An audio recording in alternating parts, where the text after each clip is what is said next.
Hora do Esporte na Clube, aqui comigo, Thiago Henrique, que bom receber você aqui mais uma vez. Tudo bem, André? Boa tarde. Thiago, boa tarde para você. É hora da gente falar então de esporte e chegou a final, aí as semifinais da Copa do Mundo 2026 com, jogos que já estão aqui no nosso telão, inclusive logo mais, tem França e Espanha. O que aguardar aí, como que esses times se apresentam para essa semifinal, Thiago? Só jogão, hein, André?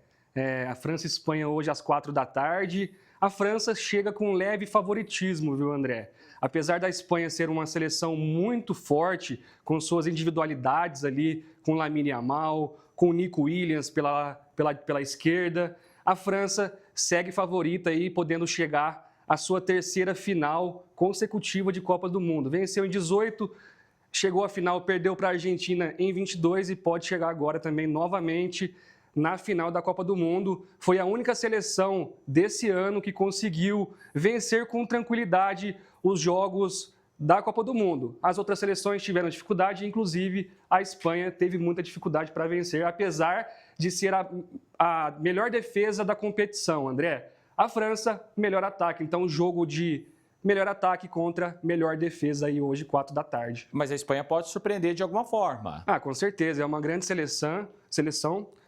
Tem ótimos jogadores. O Lamine Yamal, que é o principal jogador da seleção espanhola, não mostrou um bom futebol ainda nessa Copa do Mundo, vem fazendo bons jogos, mas não mostrou ainda o potencial que pode entregar e que vem mostrando aí em todas as temporadas no Barcelona e também na seleção espanhola. Venceu já a Eurocopa com a própria seleção espanhola e deve surpreender.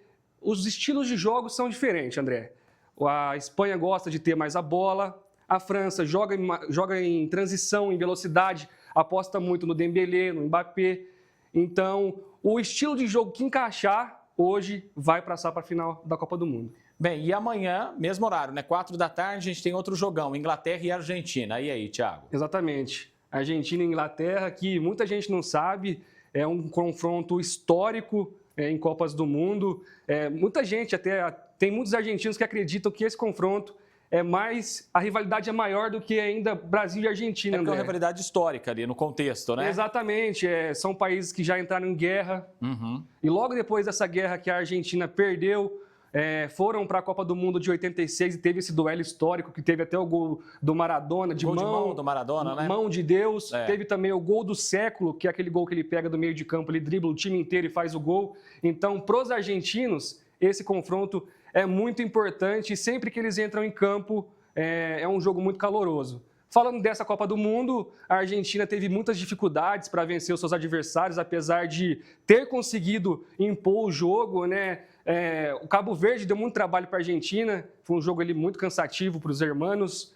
Depois, 2-0 Egito, a Argentina teve que virar a partida, conseguiu. E agora o último jogo nas oitavas de final contra a Suíça, uma dificuldade enorme, mas acabou passando a Argentina aí para semifinais da Copa do Mundo.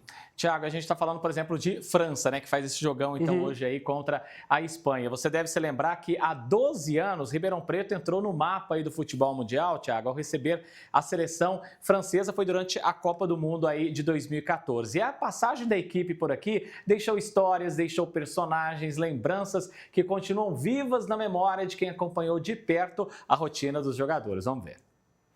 Pedro Eduardo tinha só 16 anos quando a delegação francesa chegou a Ribeirão Preto em julho de 2014. Apaixonado por futebol, ele passou a acompanhar a rotina do time com frequência no estádio do Botafogo, onde a equipe treinava, esperando qualquer brecha para ver os jogadores de perto. No começo foi um pouco difícil, até por não saber como a gente chegar neles e tal. Só que aí eu percebi alguns franceses na época chamando eles pelo primeiro nome. Por exemplo, ia chamar o Benzema, Karim, ia chamar o Matuidi, chamar pelo primeiro nome. Aí a gente começou, vamos fazer igual. E a gente começou a chamar pelo primeiro nome e eles começaram a vir com mais facilidade. E aí pegamos o jeito e foi. O esforço deu certo. Hoje, aos 31 anos, Pedro ainda guarda as lembranças e uma grande relíquia. Uma camiseta simples que virou um manto sagrado, autografada por vários jogadores da delegação. A primeira vez que eu consegui, eu não estava com uma camisa para isso. Na verdade, para ser bem honesto, eu não imaginei que aconteceria isso. Não achei que ia dar para chegar perto deles. E eu estava com essa camisa, eu tava com uma mochila na época, né, era moleque, tava com uma mochila e eu trouxe essa camisa, pensei, às vezes eu vou suar, eu troco ela, pego essa aqui, tanto que é uma camisa branca normal, ela não tem nada demais. E na hora eu falei, o que eu vou dar pra eles assinarem? Eu não tenho nada aqui. Eu tenho a camisa branca. E foi isso. Aí eu peguei a camisa na bolsa e o pessoal todo balançando bandeira, álbum na época, né? Aí eu falei, a camisa. Peguei a camisa, aí deu certo e ficou até hoje. Camisa dos autógrafos. Matuidi, Pogba, Benzema, o próprio técnico Deschamps também. Vários outros também, Griezmann na época, que estava no auge. E, nossa, eu não sei nem explicar a sensação. Parece que eu tô te contando e eu tô voltando no tempo lembrando da época. Lavou já alguma vez? Nunca. Olha aqui, ela tá até suja um pouco do lado. Eu nunca nem vou lavar isso aqui. A rotina dos jogadores era entre o centro de treinamento no estádio do Botafogo e esse hotel na zona leste da cidade, onde a equipe ficou hospedada.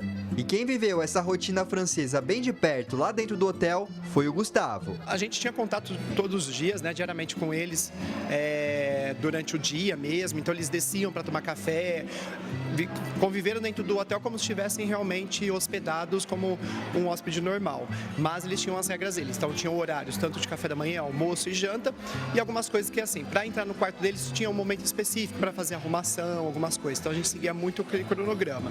Fora isso, a gente tinha alguns momentos com eles, na verdade, de troca de informações, troca de convívio, nesses horários que eles estavam na parte sociais do hotel, então quando desciam para o restaurante para comer, alguma coisa assim, que trocava-se uma ideia, trocava como uma conversa, né?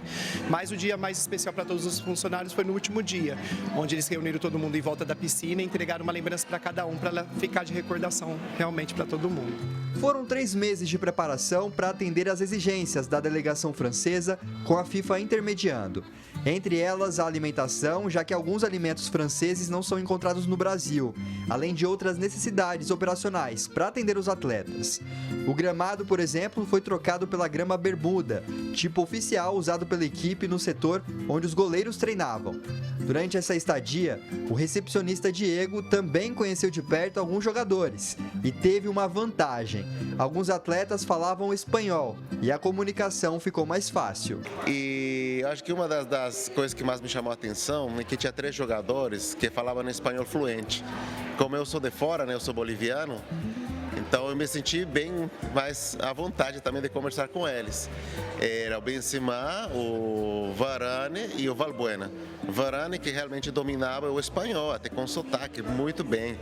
E aí a gente chegou a conversar um pouco e ele era uma pessoa bem amigável mesmo. O seu Mohamed, que era o segurança particular deles, no começo tinha muito receio com a gente. Aí após ver que o hotel era bem legal e tranquilo, ele começou a se soltar mais. Teve um dia em particular que eu estava trabalhando na madrugada e os jogadores ligaram na recepção pedindo alimento. Só que a gente estava proibido de passar qualquer tipo de alimento para eles sem autorização do Sr. Mohamed, que era a segurança particular. Então eu liguei lá no apartamento do Sr. Mohamed e falei, Sr. Mohamed, eles pediram Coca-Cola e acho que era misto quente e não sei se o senhor vai autorizar a gente levar. Aí ele falou assim, não, pode levar, hoje eles ganharam, pode levar. E aí quando fui no quarto, quem tinha que me receber era o Benzema, que ele tinha feito o pedido. Só que quando eu cheguei, aí tinha o Varane, tinha o Valbuena, tinha o Benzema, tinha vários jogadores dentro do quarto. E foi aquela alegria e tal. O Varane ficou empolgado, né? Porque pensou que não íamos levar o pedido. Quando chegou, ficou feliz, pegou os produtos, me agradeceu, conversou comigo em espanhol. E eu voltei, né? Assim, que é uma coisa que a gente vê uma vez na vida, né? Então foi algo que realmente me marcou muito nesse período.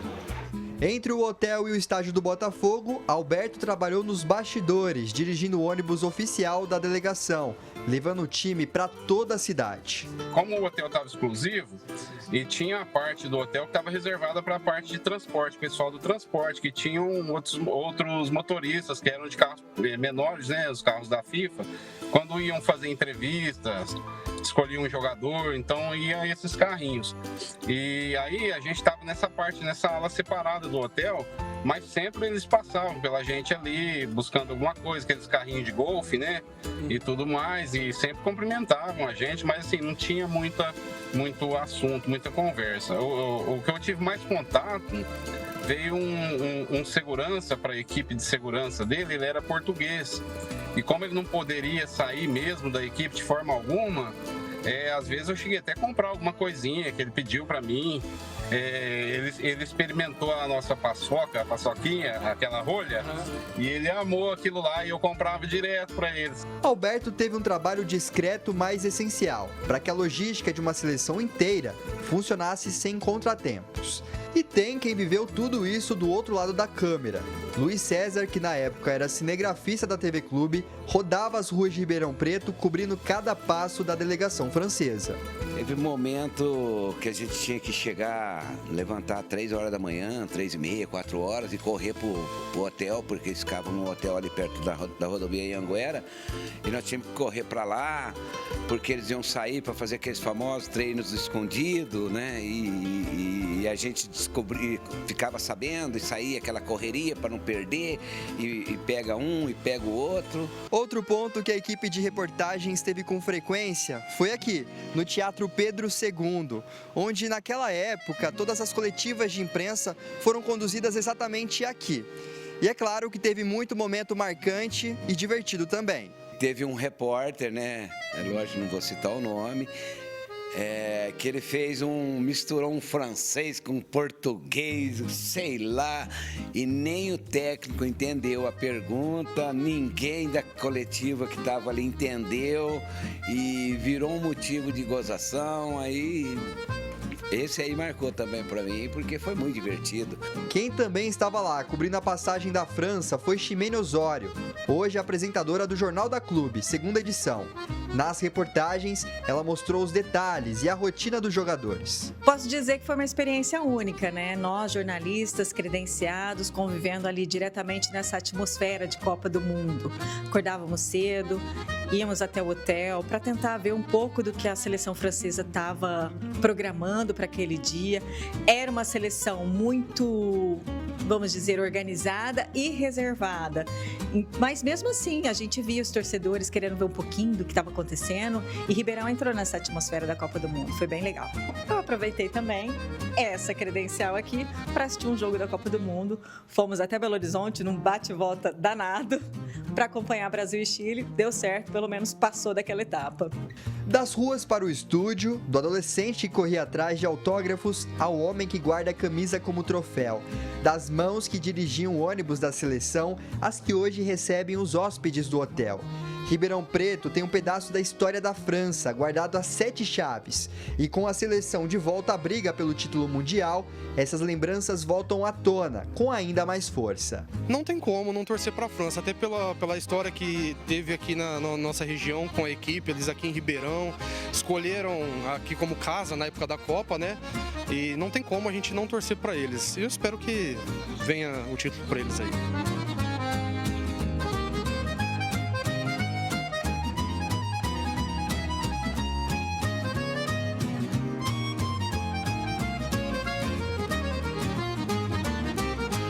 Edson Ferreira para o Jornal da Clube.